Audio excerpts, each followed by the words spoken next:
pourra nous apporter des éléments de réponse en termes de stratégie, justement. Alors, j'ai le grand plaisir de vous présenter Jean-Pierre Mallarme et Luc Cholène, qui sont tous les deux chargés de mission au Conseil de l'éducation et de la formation, le CEF, pour ceux qui connaissent, et qui ont effectué un travail énorme dont nous avions vraiment grandement besoin sur la question de l'intégration du genre dans le système éducatif de la Fédération Wallonie-Bruxelles. Bon, vous savez sans doute que le CEF regroupe les acteurs et actrices tant de l'enseignement que de la formation professionnelle et qu'il est chargé de remettre des avis aux ministres compétents à leur demande ou bien d'initiative. Et ce sont Jean-Pierre Mallarme et Luc Cholène qui sont par ailleurs détachés de l'enseignement. Jean-Pierre Mallarme était directeur d'un établissement d'enseignement de promotion sociale et Luc Cholène était directeur d'un établissement d'enseignement secondaire. Alors, ils ont instruit le dossier sur le genre et ils vont donc nous parler de cet avis qui est intitulé, si je me souviens bien, attendez voir, comment intégrer la dimension de genre dans le système éducatif de la Fédération Wallonie-Bruxelles. Et cet avis a été adopté par le Conseil d'éducation et de formation en novembre 2017. Vous avez la parole. Voilà, donc oui, le titre c'est bien ça, comment intégrer la dimension de genre dans le système éducatif de la Fédération Wallonie-Bruxelles. Pourquoi ce titre? C'est parce qu'il fait référence directement au décret Gender Mainstreaming. Et parce qu'au départ, on s'est rendu compte, on en parlait ce matin du poids des traditions, des difficultés, ainsi de suite, mais que même dans un organisme comme le Conseil de l'éducation et de la formation, ça n'a pas été évident directement de rentrer dans le sujet et qu'il a fallu un long travail pour y arriver et qu'un des biais qui nous a permis de rentrer dans l'instruction, c'est de partir justement de ce texte légal. Alors le CEF, on l'a présenté, on a dit qu'il fait des avis pour les ministres. Ces avis sont soit d'initiative, soit à la demande des ministres. Dans ce cas-ci, c'était d'initiative, mais ça venait de la Direction pour l'égalité des chances qui a demandé au CEF de travailler sur le sujet une dizaine d'années après avoir pris un avis précédent sur le sujet. Alors la méthode de travail du CEF, c'est de partir de constats. On ne va pas trop revenir dessus parce qu'on vient de les voir maintenant. D'aller chercher des hypothèses explicatives, soit dans la littérature académique, soit dans les pratiques de terrain des membres du CEF ou d'autres personnes. Ça ne va pas trop s'appeser non plus parce qu'on a eu 2 exposés ce matin qui ont bien montré quels étaient ces mécanismes. Et donc on va passer assez rapidement sur le début afin d'aller directement, enfin plus directement sur les recommandations. Alors, ça on en a parlé aussi de la différence entre égalité et équité ce matin. Bon, l'équité, c'est assurer une égalité effective, alors que l'égalité, c'est un principe plutôt ontologique d'égalité entre citoyens. Mais il existe différents principes d'égalité. Alors, le schéma qui est là est repris d'une étude du GERES, où on a 4 principes d'égalité. Un premier qui est l'égalité des chances d'accès. Ça, c'est quelque chose qui est garanti, par exemple, par le décret mission dans l'enseignement secondaire. Deuxième niveau, c'est l'égalité de traitement. On va traiter tous les élèves de la même façon. Troisième niveau, c'est l'égalité des acquis, c'est-à-dire qu'on vise des acquis minimum les mêmes pour tous les élèves. Et puis, on peut encore aller plus loin, on peut aller vers l'égalité de réussite sociale, de résultats sociaux. Donc, c'est l'école qui veut assurer aux élèves, lorsqu'ils en sortent, des égalités de chance dans leur vie sociale. Eh bien, ces 4 niveaux se retrouvent dans tous les textes légaux, que ce soit ceux de l'enseignement obligatoire, de l'enseignement supérieur ou de l'enseignement de promotion sociale. Donc, on promet une égalité à un très haut niveau à tous les élèves.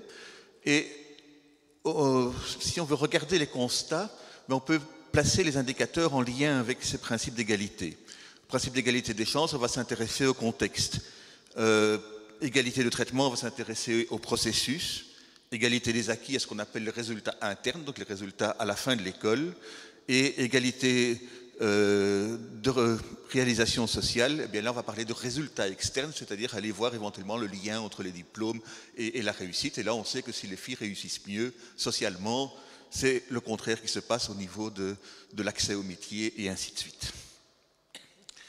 Alors les constats, ils sont là. Je ne vais pas les lire rapidement, mais donc on a un gros travail où on a pris des tas d'études statistiques différentes pour en reprendre les constats et les classer ici.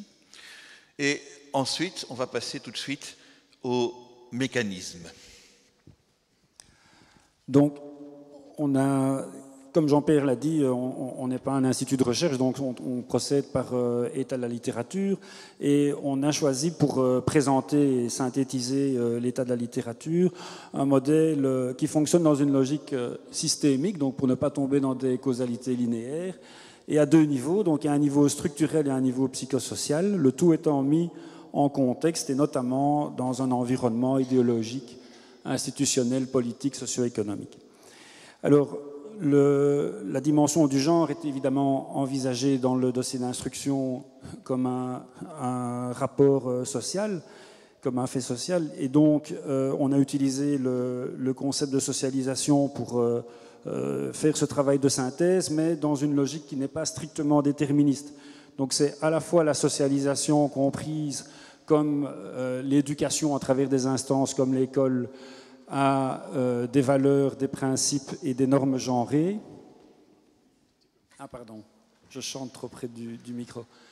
Mais c'est aussi la façon dont les individus vont s'approprier ou transformer ou contourner les normes genrées. Et tout à l'heure, on a parlé dans les interventions du matin, je ne sais plus si c'était Mme Collet ou M. Rebaud, peut-être les deux, des deux écueils que l'on rencontre quand on s'intéresse à la dimension du genre dans le système éducatif, c'est-à-dire le naturalisme et la tentation de considérer qu'au fond c'est une fausse question, que l'égalité est déjà réalisée. Je pense que c'est important de souligner ici que même si les chercheurs s'en fichent, quand on travaille autour des politiques publiques dans des groupes d'avis, eh bien les gens, la plupart du temps, eux, subissent encore l'effet de ces convictions, d'autant que, alors pas tous, mais certains travaux de biologie, certains travaux de psychanalystes, des productions d'essayistes aussi, donne de la légitimité à ce type d'approche. Donc considérer qu'au fond, les inégalités entre les hommes et les femmes, c'est quelque chose de naturel. Et on a été confronté à ces obstacles. C'est pour ça que ce modèle nous a été fort utile, de même que, comme Jean-Pierre le disait, tout le cadre législatif qui existe, le décret sur le gender mainstreaming, mais il y en existe d'autres plus anciens, comme la féminisation des noms, etc., et qui permettent de recadrer les choses. Alors, on va aller vite sur le contenu du dossier d'instruction dans sa dimension explicative pour ne pas qu'il y ait trop de redites, mais pour montrer comment on a évolué de la littérature vers les recommandations, donc du descriptif vers le prescriptif. On va prendre deux exemples, et le premier est celui de la première problématique qui est mise en exergue, c'est qu'il y a plus de garçons peu performants que de filles. Voilà, bon, je ne vais pas insister, on va pas insister ici sur les dias, parce qu'ils reprennent finalement, peut-être avec une présentation un peu différente, ce que Mme Kittre vient de dire, donc on va avancer rapidement. Il y a plus de garçons peu performants en compréhension de l'écrit, ou bien en compréhension de l'écrit et maths, tandis qu'il y a plus de filles peu performantes à la fois en sciences et maths. Ici, on peut revoir ce qui a été dit aussi, mais on le voit ici de manière chiffrée. C'est la relégation des garçons qui est plus importante. On part ici d'une première commune avec quasiment 50% de filles et de garçons. Et qu'est-ce qu'on constate? C'est que dans les élèves qui sont à l'heure, on a beaucoup plus de filles que de garçons. Dans ceux qui sont en retard, qui sont en vert, on a beaucoup plus de garçons que de filles. Et on retrouve le même déséquilibre. On retrouve en jaune, tout en bas, plus de filles dans les filières de transition et plus de garçons dans les filières de qualification. Ça veut dire quoi? Ça veut dire qu'au fur et à mesure qu'on avance, il y a une relégation par changement de filière ou par redoublement qui est plus importante chez les garçons que chez les filles. Alors les graphiques que vous voyez maintenant, eux, ils s'intéressent, je pense que c'est nouveau par rapport à ce qu'on a dit tout à l'heure, aux abandons scolaires précoces et aux NEETs. Donc sur le graphique de gauche, vous voyez que parmi les abandons scolaires précoces, c'est-à-dire la proportion des jeunes de 18 à 24 ans qui ont un niveau inférieur au secondaire supérieur, mais qui ne sont ni en enseignement ni en formation, eh bien, la proportion d'abandon scolaire précoce est plus importante chez les hommes que pour les femmes, et en particulier à Bruxelles. Par contre, la proportion de NEETs, c'est-à-dire les jeunes de 18 à 24 ans qui ne sont ni en enseignement, ni en formation, ni en emploi, vous voyez que, donc ça c'est le graphique de droite, vous voyez que ça s'équilibre entre hommes et femmes en Wallonie, mais par contre c'est en défaveur des femmes à Bruxelles. Ce qui nous amène à faire l'hypothèse suivante, c'est que les effets sociaux de l'abandon scolaire sont plus marqués pour les filles, en tout cas à Bruxelles, que pour les garçons, pour les femmes que pour les hommes.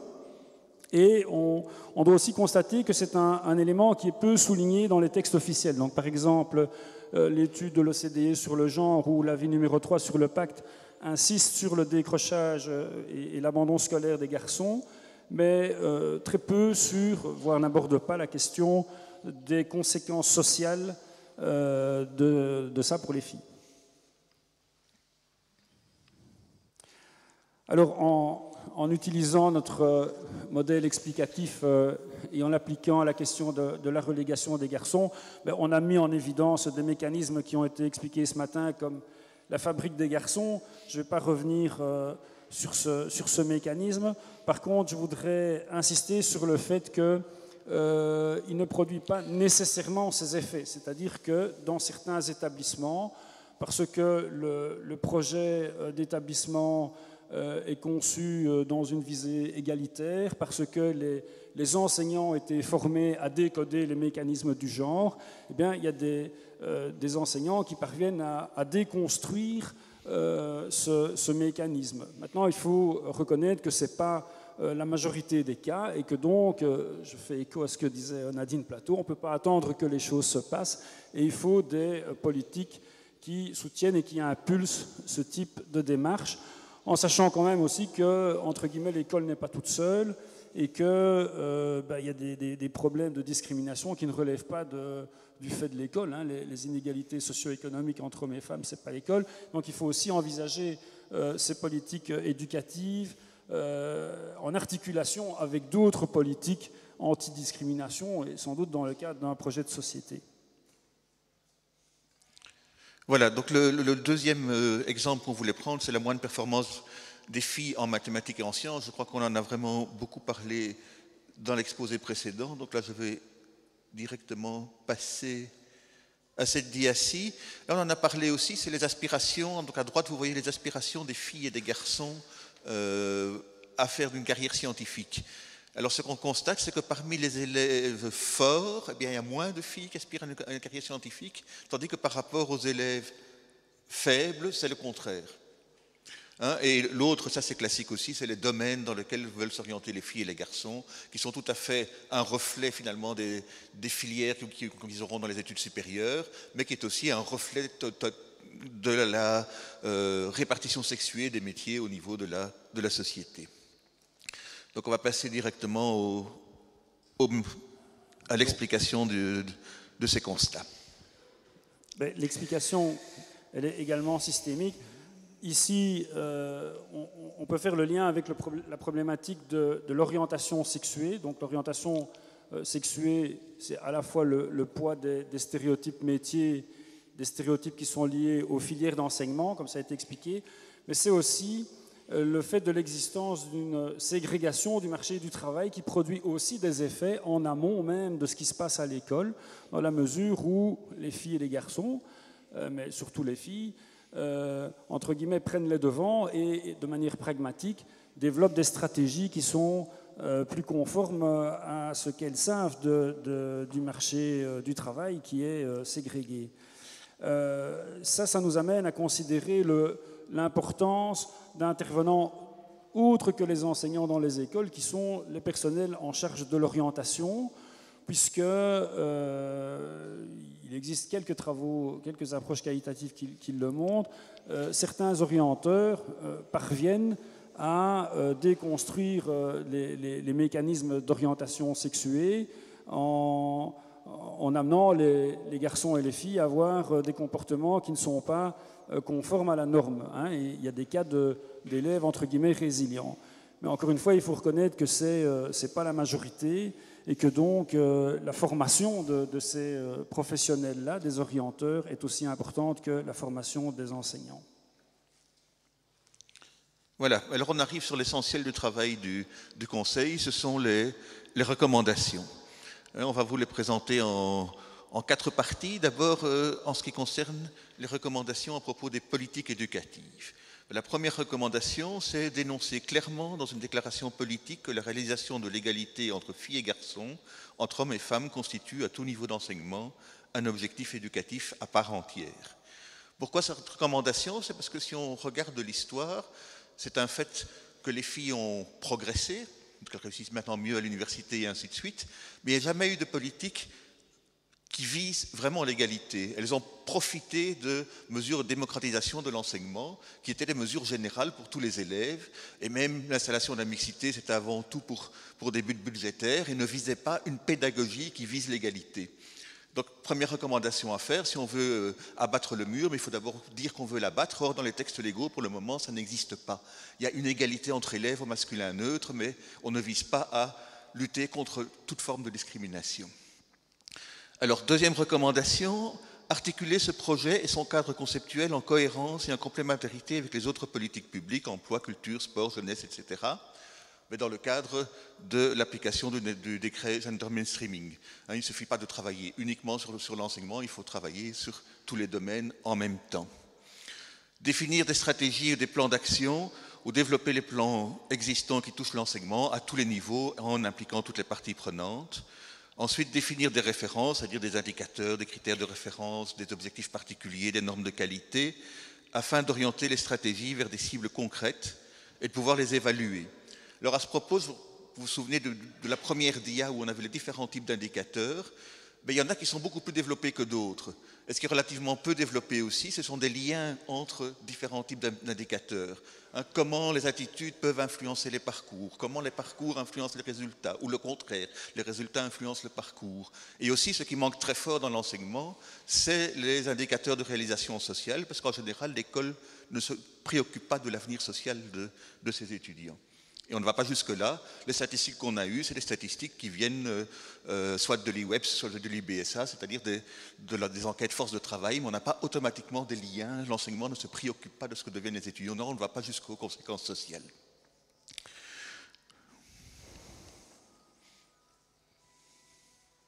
Alors, il y a une série de recommandations qui concernent le pilotage global, et notamment le CEF demande, qui est un dispositif de formation initiale et continue qui intègre la dimension du genre à destination de tous les personnels de l'enseignement.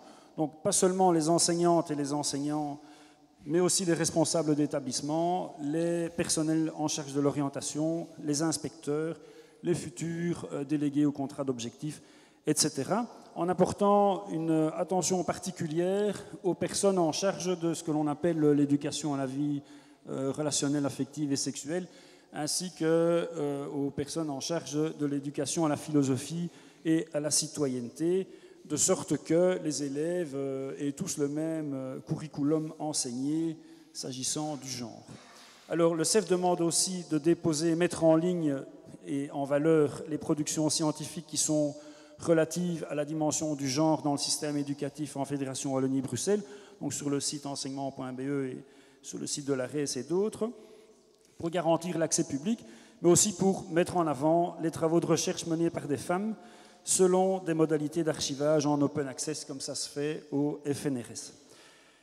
Le CEF recommande aussi d'élaborer des dispositifs qui permettent l'appropriation des nouvelles stratégies par les acteurs. Donc, il ne suffit pas de créer des outils, il faut mettre en place les conditions de leur implémentation. Alors, dans cette perspective, le module de formation filles-garçons, une même école, dont il sera, je pense, question tout à l'heure, constitue un exemple à souligner. Le CEF demande aussi d'élaborer des dispositifs d'évaluation qui permettent la réflexion individuelle et collective des acteurs de l'école. Donc c'est toute la question de l'évaluation de l'action éducative des établissements. Dans l'enseignement obligatoire, ça implique d'inscrire de manière explicite et formelle la dimension du genre dans les items du plan de pilotage des établissements. Dans l'enseignement supérieur, ça implique d'inscrire la dimension du genre dans les référentiels de l'ECAES. Et enfin, le CEF demande aussi de continuer à mener des campagnes de sensibilisation qui visent un accès égalitaire aux disciplines et aux métiers, comme Girls' Day, Boys' Day, qui existe depuis 4 ans, je pense, en Fédération Wallonie-Bruxelles. Alors, comme recommandation à propos du curriculum, première recommandation, c'est de faire collaborer les experts en études de genre et les acteurs de terrain dans la construction de curriculums officiels clairs, notamment en vue d'éviter des stéréotypes de genre dans les référentiels. Pour le moment, il n'y a pas de spécialistes en genre qui participent à la rédaction des référentiels. Deuxième recommandation, le CEF recommande de préciser dans le décret mission des modalités qui permettent aux enseignants et aux enseignantes de penser les origines des inégalités, notamment entre les filles et les garçons, et d'envisager des pratiques pédagogiques visant l'égalité, on en a parlé ce matin, et donc de ne pas différencier selon le sexe. Parce que ce qu'on constate pour le moment, dans le décret mission, on préconise de quelque part différencier l'apprentissage en fonction de chaque élève, en se centrant principalement sur l'élève. Et donc ce qu'on fait finalement, c'est penser qu'il a des difficultés, soit de type psychologique, soit éventuellement même médical et ainsi de suite, à compenser, et on ne pense pas que les difficultés puissent venir quelque part d'un phénomène de discrimination sociale. On n'est pas centré comme ça, et donc il faudrait prévoir qu'on puisse penser les inégalités d'origine sociale, que ce soit de genre ou que ce soit d'autres discriminations, en tant que discrimination et pas en tant que difficulté personnelle ou lacune de l'élève. Alors, autre recommandation portée à propos du curriculum, c'est de garantir une cohérence entre toutes les formations incluant le genre comme contenu tel que défini en Fédération Wallonie-Bruxelles. Donc avoir finalement un continuum entre ce qui se fait dans le secondaire, le supérieur et ainsi de suite, de façon à avoir une formation au genre tout au long de la vie, cohérente, en cohérence, afin que les hommes et les femmes qui les auront suivis puissent entretenir des rapports sociaux non hiérarchiques. Alors il y a 2 endroits particuliers au niveau du curriculum où l'on peut faire de l'éducation à l'égalité ou aux problèmes de genre. Le premier, c'est l'éducation philosophique et citoyenne. Et là, le CEF demande de garantir pour tous les jeunes inscrits dans l'enseignement obligatoire que les compétences du référentiel de PC qui concernent le genre soient installées en mobilisant le concept tel que repris dans le lexique de la direction de l'égalité des chances, et cela quel que soit le réseau d'appartenance de leur établissement. À ce propos, il convient de relever l'opportunité, en cas d'approche transversale, d'installer ces compétences, entre autres dans le cadre du cours d'histoire. Alors la dernière recommandation concerne l'EVRAS, éducation à la vie relationnelle, affective et sexuelle. Donc c'est là on demande de fixer les conditions minimales à remplir pour qu'un prestataire EVRAS puisse intervenir au sein d'une école et qu'il puisse être agréé par un système de labellisation. De cette manière, le contenu véhiculé par les partenaires tant internes qu'externes aux écoles concernant le genre dans le cadre d'EVRAS n'ira pas à l'encontre des objectifs de ce dispositif. Voilà, je vous présente maintenant une dernière batterie de recommandations du CEF qui demande, là on est plus à un niveau de pilotage intermédiaire et local, de mobiliser les acteurs en charge du contrôle et de l'évaluation de la qualité de l'enseignement, comme les inspecteurs, les futurs délégués au contrat d'objectifs et les membres des comités d'experts pour les caisses, en leur donnant des missions explicitement centrées sur les mesures qui visent l'égalité homme-femme et l'application du décret gender mainstreaming. Donc ça veut dire qu'on mobilise ces gens formellement, explicitement autour des missions qui ont cette finalité. C'est évidemment pas le cas aujourd'hui. Et en particulier, les activités où le genre intervient comme contenu d'enseignement doivent faire l'objet d'une attention particulière. On a cité les VRAS et le PC. Et bien sûr, il est nécessaire à cette fin de former tous ces acteurs à la dimension du genre et de manière consistante. Ensuite, il est recommandé de mobiliser les acteurs qui sont concernés par l'orientation, mais au niveau des instances de pilotage intermédiaire que sont les bassins enseignement, formation, emploi, où on retrouve des acteurs à la fois de l'enseignement, de la formation et du monde du travail. Et dans les pôles de synergie, ils peuvent travailler ensemble au déploiement de stratégies communes qui visent l'égal accès des filles et des garçons aux filières et aux métiers. Mobiliser les acteurs en charge aussi des politiques de genre. Donc ça veut dire que on essayerait d'étendre ce qui existe actuellement au niveau des universités, c'est-à-dire les personnes de contact genre, mais on essayerait d'étendre ça à l'enseignement supérieur non universitaire, dans les pôles académiques, et également dans l'enseignement obligatoire, par exemple dans les réseaux, en collaboration avec les conseillers pédagogiques. Alors, s'agissant des conseillers pédagogiques, le CEF recommande aussi de les mobiliser et de les former, puisque ce sont eux qui vont aider les enseignants à construire des stratégies didactiques qui soient inscrites ou éclairées par un paradigme comme celui présenté par Madame Collet. Mais pour ça, il faut former ces conseillers pédagogiques et ces conseillères pédagogiques. Intégrer le genre dans la formation initiale et continue des enseignants et des formateurs de formateurs. Et enfin, le CEF demande de promouvoir la création et le partage d'outils pédagogiques à destination des enseignants de tous les niveaux d'enseignement. Alors, on a été très vite sur la présentation de ces 2 volumes d'instruction et de l'avis, mais vous retrouvez tous les documents sur le site du CEF qui s'affiche maintenant. Alors, je me permets d'insister sur 2 choses. D'abord, sur le fait que notre travail est le fruit d'une collaboration avec la Direction pour l'égalité des chances, qui était à l'origine de la saisine du CEF, mais on a travaillé avec les collègues du service, donc je tiens à le souligner. Et la deuxième chose, c'est que si vous pouvez faire connaître nos travaux, c'est toujours ça de prix, parce que je pense que ce sont des recommandations qui valent leur pesant. Il ne faut pas croire qu'on part d'une page blanche. Il y a toute une série de textes qui existent. Tout ça est repris dans les dossiers d'instruction. Et donc voilà. Je vous remercie pour votre attention.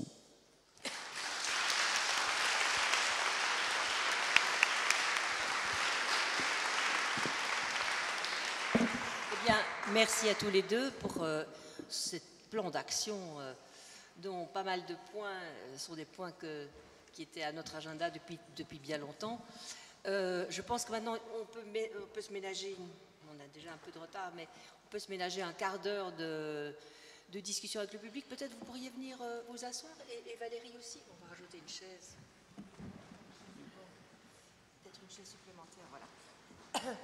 Donc, vous avez la parole. Questions, réactions, réflexions. Il y a une première question là-bas. Une deuxième. Allez, on prend une troisième. Bon, on va commencer avec ces questions-là.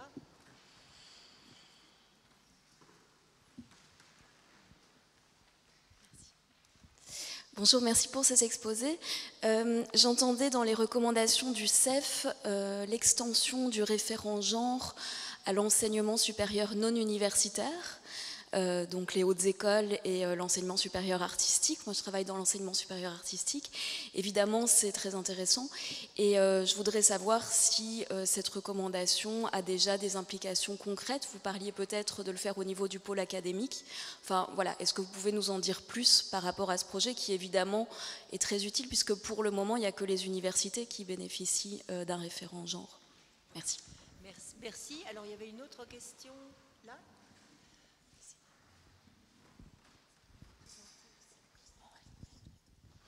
Oui, ma question, en fait, c'est 2 questions que j'aurais à poser à Madame Kittre. Vous avez fait allusion à un moment donné à un phénomène de rattrapage des performances des filles en sciences et en maths. J'aurais voulu que vous expliquiez ce phénomène, si vous avez des éléments d'explication à y apporter. Et vous avez fait allusion également à un moment donné, comment dirais-je, à l'importance ou l'impact du diplôme des parents. Je déteste ces collectifs parce que je pense que ça occulte des réalités qui sont tout à fait différentes. Je pense, et détrompez-moi si ce n'est pas le cas, que le plus important, c'est le diplôme de la mère. Voilà. encore une question là-bas, tout au bout. Et une quatrième, puis on va s'arrêter là.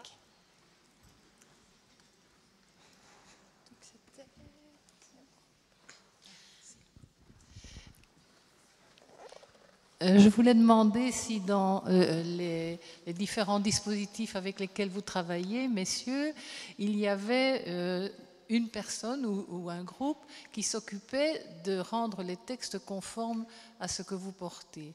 Enfin, je vais donner une illustration dans l'exposé que vous avez fait. Vous avez parlé des conseillers, vous avez parlé de tout au masculin qui est un neutre, enfin, qui dit-on est un neutre. Bon, moi je suis un peu chatouilleuse, hein, donc je fais très très attention, mais aussi parce que je travaille avec des femmes qui sont réputées moins scolarisées, etc. Et que quand on les écoute, on s'aperçoit qu'en fait elles ont souvent étudié à peu près autant, etc. C'est notamment le cas des femmes qui arrivent maintenant, qui sont réfugiées. Mais donc je pense que c'est important, et je le fais pour mes propres textes, on se prend très vite en défaut. Tout à coup, on a tellement l'habitude de... Or, l'image qu'on renvoie, et je crois que Madame Kittre a bien insisté aussi sur cet aspect-là, c'est vraiment quelque chose de majeur. Voilà. Merci. Il y a une dernière question là-bas derrière.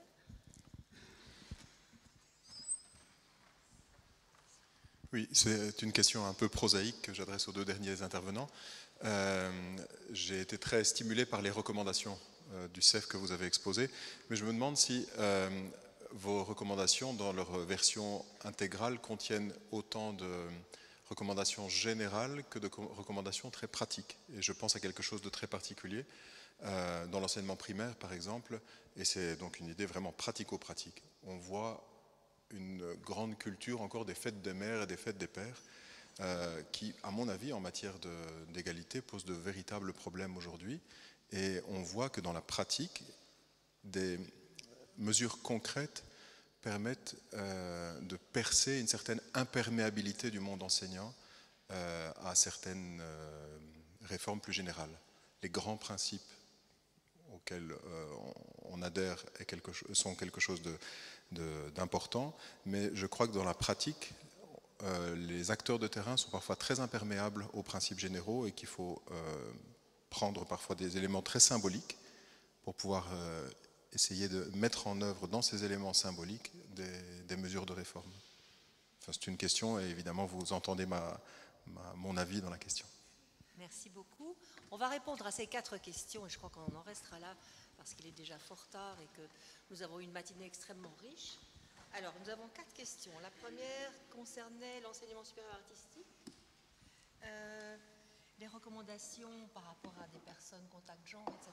C'était la question de madame. Oui, mais, à notre connaissance, nos recommandations n'ont pas encore eu d'effet. Et je voudrais redire ce que mon collègue a dit.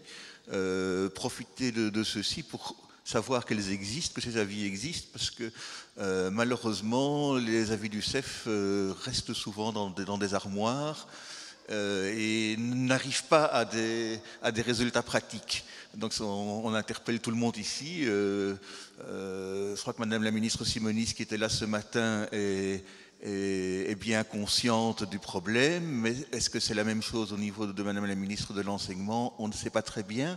Et lorsqu'on lit le pacte de l'enseignement pour un enseignement d'excellence, où il y a une page sur 300 qui est consacrée au problème, où on relève comme problème la relégation des garçons, et tout ce qu'on propose comme mesure, c'est la formation des enseignants en rajoutant quelques petites heures, on peut se poser des questions.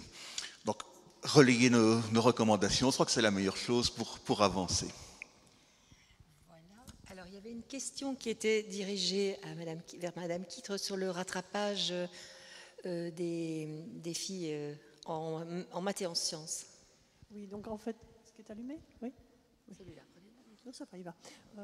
Donc, il s'agit d'un rattrapage historique au niveau international où on voit que si on regarde les premières études, les études qui datent de 1960-70, où là l'écart était beaucoup plus important qu'il ne l'est aujourd'hui, même si à un certain niveau on a l'impression que maintenant il se redessine, mais je veux dire c'est sur un temps trop court pour y voir un écart qui se creuse à nouveau. Alors l'explication derrière ça est quand même liée à la démocratisation de l'enseignement qui passe par la féminisation même si là on est au niveau secondaire, il y a quand même, dû à une évolution de société quand même par rapport à ça. Alors votre deuxième question sur le diplôme des parents, en effet, j'ai été très synthétique par rapport au diplôme des parents, et quand il y a le diplôme des parents, il y a le diplôme du père et il y a le diplôme de la mère. Et vous avez raison quand vous dites que le diplôme de la mère est influence plus les filles, et notamment, oui, moi je veux dire, le diplôme de la mère a du poids de façon aussi genrée. Enfin, je veux dire, il n'a pas le même poids sur les garçons que sur les filles, et particulièrement dans le domaine des sciences, où en effet, avoir une mère qui a un diplôme scientifique est un élément important pour l'orientation des filles vers des filières scientifiques. Oui, vous avez tout à fait raison là-dessus, mais pas de façon... Enfin, je veux dire, pas de façon globale. Le diplôme de la mère n'est pas plus déterminant de façon globale. C'est aussi genré. Si je peux me permettre d'apporter une petite précision, je me souviens, dans les années 90, d'une étude qui avait été réalisée par le CEGEC à l'époque, qui avait un autre nom, sur les performances en mathématiques des filles et des garçons, et qui notait une amélioration des scores des filles, et qu'il expliquait par la généralisation du rénové. Parce que le rénové, en fait, a fait que les filles avaient accès à beaucoup plus d'heures de mathématiques que dans l'enseignement traditionnel. Avant, elles faisaient du latin-grec, par exemple, elles avaient 2 heures de maths par semaine. Après, tout le monde a été obligé de faire au moins 3 heures de mathématiques, ou alors 5 heures de mathématiques. Donc c'est en fait une mesure tout à fait obligatoire qui a provoqué une plus grande participation des filles au cours de mathématiques et qui aurait donné des résultats. Et en effet, ça c'est une mesure qui est propre à la Fédération Wallonie-Bruxelles, mais qu'on peut retrouver au niveau international, où en fait, dans les années 70, il y avait beaucoup plus de... Enfin, je veux dire, les choix d'études étaient beaucoup plus précoces qu'ils ne sont maintenant, et donc plus liés au genre. Également, où on a des troncs communs qui s'allongent dans tous les pays européens. Voilà, alors il y avait la petite question sur rendre les textes conformes aux idées qu'on défend et la féminisation de la langue, hein, c'est ça la question. Bon, moi je sais pour me surveiller qu'à l'oral c'est très difficile de ne pas tomber de temps en temps dans le piège, mais je vous laisse répondre. Oui, je crois qu'on est tombé dans l'oral, mais dans le texte écrit, on a appliqué l'orthographe inclusive. Avec le stress, la rapidité, le temps, voilà, excusez-nous. Voilà, alors il y avait une dernière question concernant les recommandations que vous avez faites et qui étaient des recommandations générales qui peut-être ne répondent pas à certaines préoccupations, entre autres bien pratiques et concrètes sur le terrain.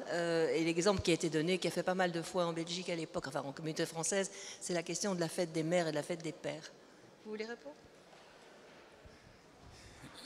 Donc, je vais vous répondre en vous disant que c'est un peu la loi du genre au CEF, c'est-à-dire que le CEF est une instance transversale et que cette instance est tenue de respecter aussi la liberté des méthodes, et que donc, souvent, ça nous empêche d'aller plus loin dans l'opérationnalisation de certains principes que l'on préconise.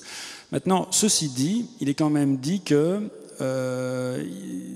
il est recommandé de produire des outils qui vont dans le sens de ce que vous dites.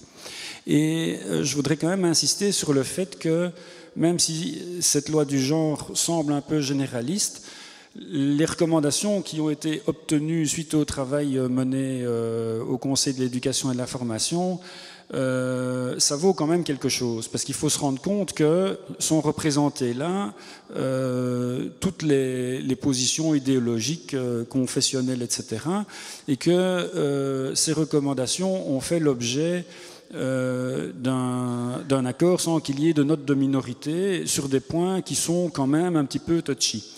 Donc c'est vrai qu'en termes d'opérationnalité, on n'est pas à ce niveau-là, on est à un niveau de recommandations générales aux responsables politiques, en sachant qu'en plus, ils ne sont pas obligés de suivre les recommandations qui leur sont formulées. On n'est pas au niveau de l'opérationnalité, mais en même temps, il y a un consensus qui a été obtenu, et je pense qu'à partir de là, il y a moyen de travailler, quoi. Voilà. Écoutez, je pense que nous avons entendu... Vous avez reconnu tout à l'heure que les recommandations n'avaient pas encore eu des effets, mais je voudrais dire qu'elles ont le mérite d'exister. Ça me semble vraiment déjà très très important. Et donc c'est à nous maintenant, dans nos écoles, dans nos associations, dans nos syndicats, dans toutes les institutions à laquelles nous participons de près ou de loin, à faire en sorte que ces revendications soient connues et qu'elles soient appliquées. Donc je crois qu'il faut un mouvement maintenant bottom-up. Hein. Et nous avons en tout cas un document sur lequel nous pouvons nous appuyer pour revendiquer des choses. Voilà, on va remercier les intervenants de cette matinée. Ils nous ont apporté énormément de matériaux pour réfléchir et agir. Et attendez, maintenant on va vous présenter le film Espace, mais peut-être Alexandra, tu voulais peut-être dire un mot sur l'exposition. Elle est là.